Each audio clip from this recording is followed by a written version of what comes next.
Mesdames et messieurs, bienvenue à cette nouvelle édition du Journal de la Ville dont voici le sommaire. Prétendu document des services de renseignement ayant comme objectif de créer une panique au sein de la population, le gouvernement congolais qualifie cela de fake news et invite la population quinoise à vaquer librement à ses occupations. Covid-19, les sous-variants XBB.1.5 qui fait rage en Chine et dans d'autres pays déjà détectés en République démocratique du Congo, l'annonce est du coordonnateur du secrétariat technique de la riposte contre la Covid-19, le professeur Jean-Jacques Mouyembe, qui pour ce faire appelle la population à ne pas paniquer. C'est tout pour le sommaire. Mesdames et messieurs, encore une fois, bienvenue dans ce journal. Les sous-variants XBB.1.5 qui fait rage en Chine, déjà dans d'autres pays étrangers et dans 18 pays africains, est déjà détecté ici en République démocratique du Congo à l'INRB, annonce le coordonnateur du secrétariat technique de la riposte contre la Covid-19, professeur Jean-Jacques Mouyembe, qui pour ce faire invite la population à ne pas paniquer car ces sous-variants est suivi au niveau de l'Institut national de recherche biomédicale et n'a pas jusque-là un impact de morbidité au pays. Nous avons déjà détecté la circulation de ces sous-variants ici chez nous en RDC, tout comme d'autres pays africains. Nous pouvons dire peut-être 18 pays africains qui ont également notifié l'apparition de ces sous-variants, n'est-ce pas, en Afrique. Mais comme nous le constatons, en tout cas, ça n'a pas un impact sur les personnes qui vont dans les hôpitaux. Donc, ça n'a pas un impact sur le plan de la morbidité ou bien de la mortalité dans notre population. Toutefois, il faut rester vigilant pour éviter les flambées dues à ces sous-variants XBB.1.5, poursuit le virologue Jean-Jacques Mouyembe. Nous devons rester vigilants, comme nous l'avons toujours dit, et l'OMS également nous demande donc de renforcer notre vigilance individuelle d'abord et puis collective. Ainsi, nous pouvons donc éviter, n'est-ce pas, de flambées épidémique de Covid-19 dû au sous-variant XBB.1.5. Il appelle par ailleurs la population à respecter toujours les gestes barrières et surtout à se faire vacciner.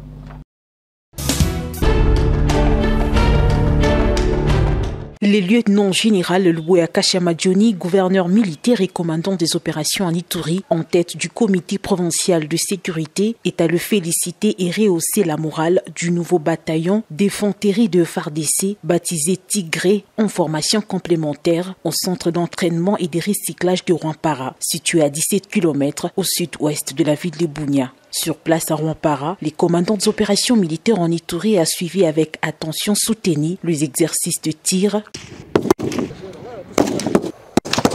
de l'embuscade.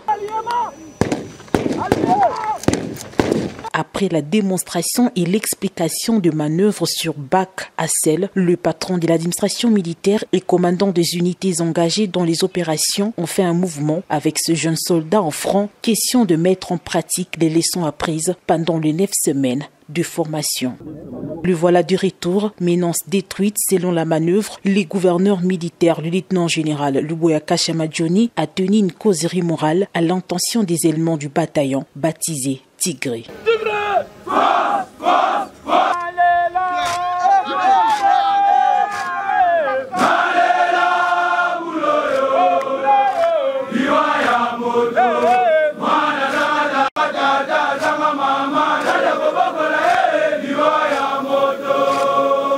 Il a appelé ses frères d'armes à la discipline avant de les rappeler les missions dévolues au FARDC. Force endurance. D'abord, mission, il y a armée, c'est les frontières. Toyokani, La frontière, intangibilité des frontières.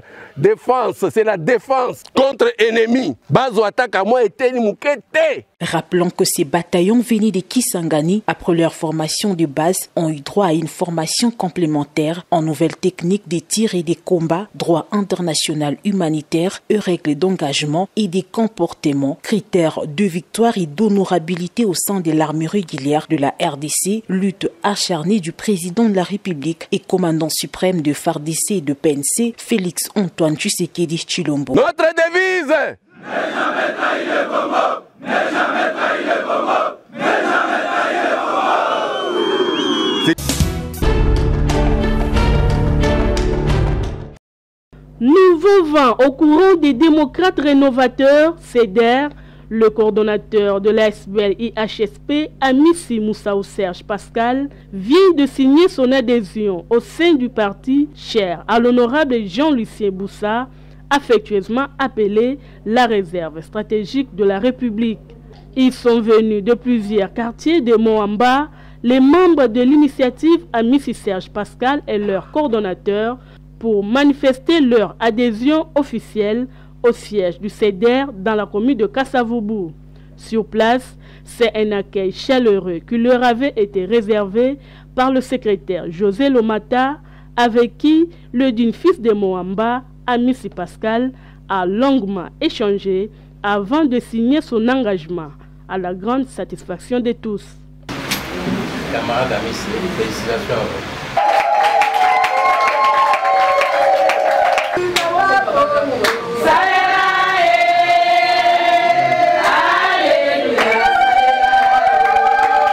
Prenant la parole, ses fils d'un politicien a remercié le numéro 1 du CEDER et promet d'apporter son savoir-faire au sein de ces partis en suivant l'exemple du chef de l'État Félix Antoine Tshisekedi Tshilombo. Nazali parmi bato balinga koloba loba mingi te. To sala na mosala ba CEDER ba ko évaluer biso à un certain moment. Ba komona que awa musala za musala mato za musala maté. Il ne faut pas oublier que je suis fils d'un politicien. Boki Kota la kaka président Félix, comment il a contourné tant Walobaki que à déboulonner le système, les gens ne croyaient pas. Au moment que moi nous avons premier un politicien, a déjà formé la Katianda. À sa base de Moamba, il lance un message fort. Je crois qu'il y a une confiance qui vient de nous être accordée. Et cette confiance, nous devons retourner l'ascenseur, n'est-ce pas? J'attends des adhésions massives. Passez à notre bureau permanent. Bateke 93B. Adhérer dans le parti. Désormais, Amissi Serge Pascal, coordonnateur de l'ASBL IHSP et membre effectif du CEDER, ensemble, ils accompagneront le processus électoral dans le but d'œuvrer pour le bien-être de la population.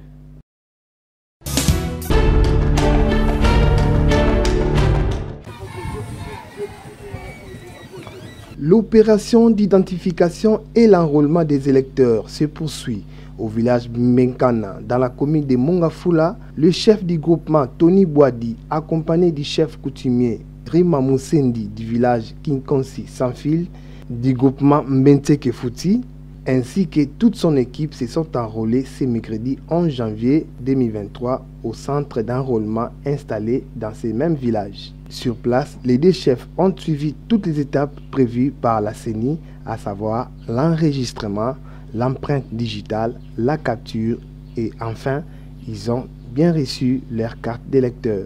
Juste après, les deux chefs, Tony et Rima, ont appelé la population à s'enrôler massivement afin de participer aux élections prévues pour cette année. Namboka Nangai, village Mbekana, peu groupement, nous s'enrôler pour Kalatawa, l'élection en 2023. Autre pour nous Kambabiso. Alors, pour nous voter, il faut s'enrôler. Car les locaux, jamais tu peux négliger. Oh, et ça, dans ma cambébélé, on a voté. Tu dois t'enrôler. Pour avoir une identité, tu dois aussi t'enrôler. Et pour nous, nous sommes balés, on a faux s'enrôler. Ce qu'on s'enrôler, on vote, pe oza na carte d'identité te. Un bon citoyen faut s'enrôler en tout cas. Ils appellent nécessaire. Donc la population et à qui mwenza va s'enrôler massivement. Ben na groupement bekana s'enrôler. Na oyebisa population ba négliger makambo ya carte te. Tala biso ba mfumu yango si tozwi ba carte. Donc ba carte eza nécessaire ya makasi. Identité complète nous c'est na carte. Moto nyonso leka bakena kozwaka ba carte. Cette opération d'enrôlement se poursuit encore jusqu'au 24 janvier 2023.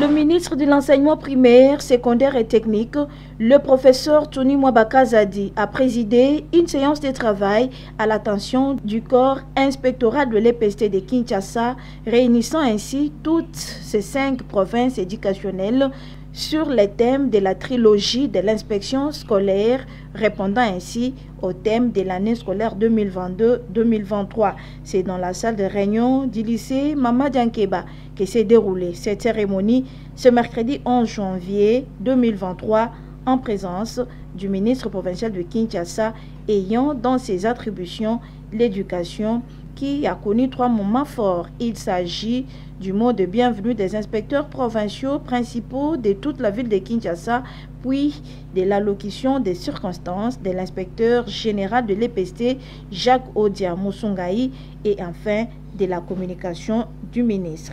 À l'issue de cette séance de travail, se livrant à la presse, le ministre Tony Mwabakazadi a déclaré: et nous venons d'initier une série de rencontres directes avec les inspecteurs pour qu'ils se réveillent et qu'ils accomplissent fidèlement et pleinement leur mission. C'est la léthargie, ils ne font pas leur travail. Donc il faut les réveiller, les engager à lutter contre les antivaleurs, à travailler pour élever la qualité de l'enseignement dans nos écoles, mais aussi à veiller sur la mesure de la gratuité. En ce qui concerne leurs droits, le ministre de l'enseignement primaire, secondaire et technique répond: en ce qui concerne leurs droits, on doit reconnaître également qu'ils ont besoin de moyens pour travailler. Il y a d'autres, on a déjà engagé, on attend que ça soit résolu. Et il y a aussi une équipe qu'on a mis sur place pour évaluer tous les besoins de l'inspection scolaire de nos jours, pour permettre à celle-ci d'accomplir ses missions. Nous sommes en train de travailler dans le cadre du budget 2023. Nous allons nous battre pour améliorer aussi leurs conditions de travail.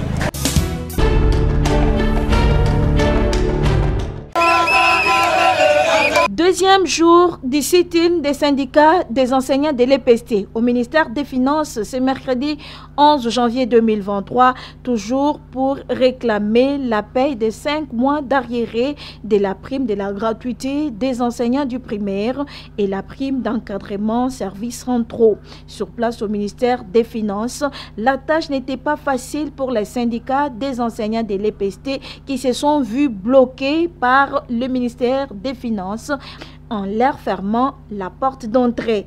Chose que regrette énormément l'intersyndicale de syndicats des enseignants de l'EPST et décide de convoquer l'Assemblée générale pour ce vendredi 13 janvier 2023 à Kinshasa où les grandes décisions seront prises. Le Finances nous a fermé la porte. Au moment de la présidence, au moment de la présidence, on nous donne même les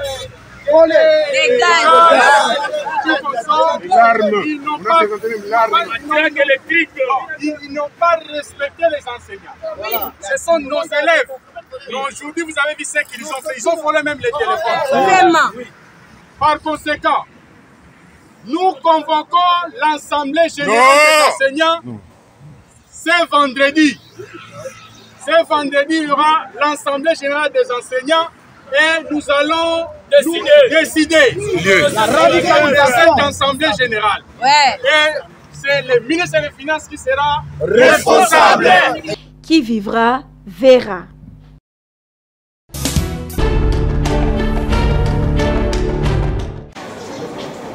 Impact de la population dans les processus de développement durable en République démocratique du Congo, conscience citoyenne à tous, c'est le thème décortiqué au cours d'une journée de réflexion citoyenne organisée par la Confédération associative pour le développement et bonne gouvernance en RDC, Kadeshgov RDC, à la fin de l'année 2022. Plusieurs femmes et personnalités des marques ont pris part à cette journée qui était également consacrée à la prière pour le pays, soutenir les forces armées de la République et lancer l'appel à la population de s'enrôler massivement. Révérend Patrick Louyoyo Telekwaou, coordonnateur de la Kadeshgov, nous en dit plus. Nous lançons un message à toute la population de la RDC qui a été représentée ici à Tchang. Nous avons invité tout le monde pour sensibiliser les éducateurs de masse, le peuple congolais, sur l'identification et l'enrôlement massif des électeurs et le soutien au FARDC par la prière, comme nous le faisons, et soutien aux institutions de la République. Plusieurs responsables de la société civile qui se sont succédés à la tribune lors de cette réflexion citoyenne n'avaient qu'un seul message sur leurs lèvres, à savoir que la population s'enrôle. Tout le monde doit aller s'enrôler, c'est un devoir pour tous, que nous ne puissions pas rêver. Pour ceux qui disent qu'il n'y aura pas élection, beaucoup seront surpris. Il y aura réellement élection. Et les élections ne peuvent passer que par ce processus d'enrôlement. Que tout Congolais, là où il est, qu'il passe pour se faire enrôler. Ils ont pour ce faire encouragé les forces armées de la République démocratique du Congo qui se trouvent au front pour défendre l'intégrité territoriale, et une prière était ainsi dite autour du drapeau national pour remettre à Dieu le pays. La Confédération associative pour le développement et bonne gouvernance en RDC Kadeshgov a donné 25 de ses membres pour servir le pays sous les drapeaux, ainsi pour répondre à l'appel du chef de l'État Félix Antoine Tshisekedi Tshilombo à la mobilisation tous azimuts pour appuyer les forces armées congolaises.